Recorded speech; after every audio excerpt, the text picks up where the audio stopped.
ಬಾಗಲಕೋಟೆ ಜಿಲ್ಲೆಯ ಜಮಖಂಡಿ ನಗರದ ಬಸವ ಭವನದಲ್ಲಿ ತಾಲೂಕಾ ಆಡಳಿತ, ತಾಲೂಕಾ ಪಂಚಾಯತ್, ನಗರಸಭೆ ಹಾಗೂ ಶ್ರೀ ನಿಜಶರಣ ಅಂಬಿಗರ ಚೌಡಯ್ಯ ಸಂಘ ಜಮಖಂಡಿ ಇವರ ಸಂಯುಕ್ತಾಶ್ರಯದಲ್ಲಿ ಜಮಖಂಡಿ ನಗರದ ವಿವಿಧ ಸರ್ಕಲ್ಗಳಲ್ಲಿ ಶ್ರೀ ನಿಜಶರಣ ಅಂಬಿಗರ ಚೌಡಯ್ಯನವರ ಭಾವಚಿತ್ರ ಮೆರವಣಿಗೆ ನಗರದ ಬಸವವನದಲ್ಲಿ ಜಯಂತಿ ಕಾರ್ಯಕ್ರಮ ಜರುಗಿತು. ಈ ಕಾರ್ಯಕ್ರಮಕ್ಕೆ ಪ್ರಾರ್ಥನೆ ಗೀತೆಯ ಹಾಗೂ ನಾಡಗೀತೆ ಮೂಲಕ ಚಾಲನೆ ನೀಡಲಾಯಿತು.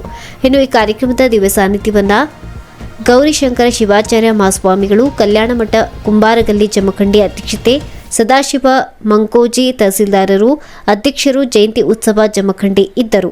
ನಂತರ ಜ್ಯೋತಿ ಬೆಳಗಿಸಿ ಶ್ರೀ ನಿಜಶರಣ ಅಂಬಿಗರ ಚೌಡಯ್ಯನವರ ಭಾವಚಿತ್ರಕ್ಕೆ ಪೂಜೆ ಸಲ್ಲಿಸುವ ಮುಖೇನ ಕಾರ್ಯಕ್ರಮ ಉದ್ಘಾಟಿಸಿದರು. ನಂತರ ಸಮಾಜದಲ್ಲಿ ಸಾಧನೆ ಮಾಡಿದ ವಿವಿಧ ಸಾಧಕರಿಗೆ ಸನ್ಮಾನ ಸಮಾರಂಭ ಜರುಗಿತು.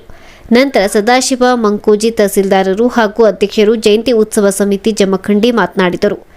ನಂತರ ದಿವ್ಯ ಸಾನ್ನಿಧ್ಯ ವಹಿಸಿದ್ದ ಗೌರಿಶಂಕರ್ ಶಿವಾಚಾರ್ಯ ಮಹಾಸ್ವಾಮಿಗಳು ಆಶೀರ್ವಚನ ನೀಡಿದರು. ಬ್ಯೂರೋ ರಿಪೋರ್ಟ್ ಪ್ರವೀಣ್, ಸಿದ್ದಿ ಟಿವಿ, ಜಮಖಂಡಿ.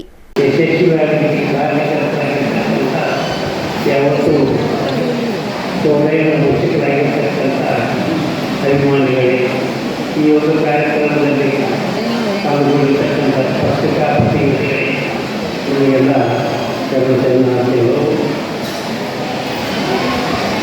ಅಂಬಿಗರ ಚೌಡಯ್ಯ ನಿಜ ಶರಣ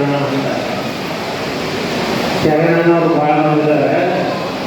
ನಿಜ ಶರಣ ಅನ್ನೋರು ಭಾಳ ಕಡಿಮೆ. ಶರಣ ಅಂತ ಹೆಸರಿಟ್ಕೊಂಡು ಭಾಳ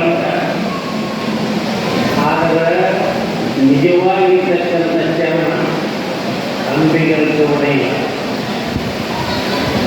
ಅಂತ. ಅಂಬಿಗರ ಚೌಡಯ್ಯ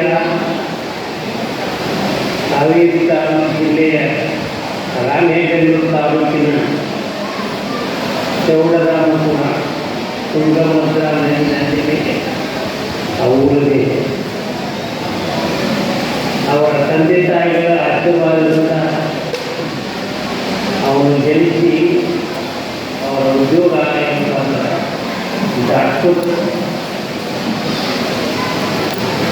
ಡಾಕ್ಟರ್ ಕೆಲಸ ಮಾಡ್ತಿದ್ದಾರೆ.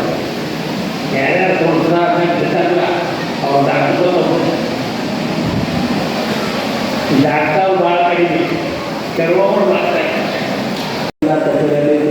ಪೂಜೆ ಮುಖಾಂತರವಾಗಿ ನಂತರ ಎಲ್ಲ ತಾಯಂದಿರು ವಿಶೇಷವಾಗಿ ಭವ್ಯವಾಗಿ ನಮ್ಮ ತುಂಬ ಮೇಳದೊಂದಿಗೆ ಅದ್ದೂರಿಯಾಗಿ ಮೆರವಣಿಗೆಯೊಂದಿಗೆ ನಾವು ಇವತ್ತು ಕಾರ್ಯಕ್ರಮವನ್ನು ನಡೆಸಿದ್ದೇವೆ.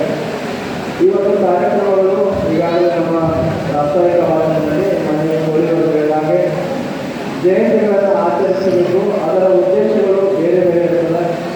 ಸರ್ಕಾರ ಇದನ್ನು ಆಯೋಜನೆ ಮಾಡಲಿಕ್ಕೆ ನಿರ್ದೇಶನ ಉದ್ದೇಶ ಅವರ ಆದರ್ಶಗಳನ್ನು, ಅವರ ಸಂದೇಶಗಳನ್ನು ನಾವು ಪ್ರಸ್ತುತವಾಗಿ ನಮ್ಮ ಜೀವನದಲ್ಲಿ ಅಳವಡಿಸಿಕೊಂಡು ನಾವೆಲ್ಲರೂ ಕೂಡ ಈಗಿನ ಜೀವನ ಉತ್ತಮವಾಗಿ ನಮ್ಮ ಜೀವನವನ್ನು ನಡೆಸಲಿಕ್ಕೆ ಆಗಲು ಇಲ್ಲಿ ಸಾಕಷ್ಟು ತಂದೆ ತಾಯಿಯರಿದ್ದೀವಿ. ನಿಮಗೊಂದು ಪ್ರಶ್ನೆ. ಈಗ ಗೋಳಿಯವರು 2 ವಿಚಾರಗಳನ್ನು ನಮಗೆ ಹೇಳಿದ್ದಾರೆ: ಶಿಕ್ಷಣ ಮತ್ತು ಸಂಸ್ಕಾರ. ಇಲ್ಲಿರ್ತಕ್ಕಂಥ ತಂದೆ ತಾಯಿಗಳಿಗೆ ಒಂದು ಪ್ರಶ್ನೆಯನ್ನು ಹಾಕಲಿಕ್ಕೆ ಇಷ್ಟಪಡ್ತೇನೆ. ಯಾರು ನಿಮ್ಮ ಮಕ್ಕಳು ಅತ್ಯಂತ ಹೆಚ್ಚಿನ ರೀತಿಯಲ್ಲಿ ಅಥವಾ ನಮಗೆ ಖುಷಿಯಾಗುವ ರೀತಿಯಲ್ಲಿ ಯಾರು ಅಭ್ಯಾಸ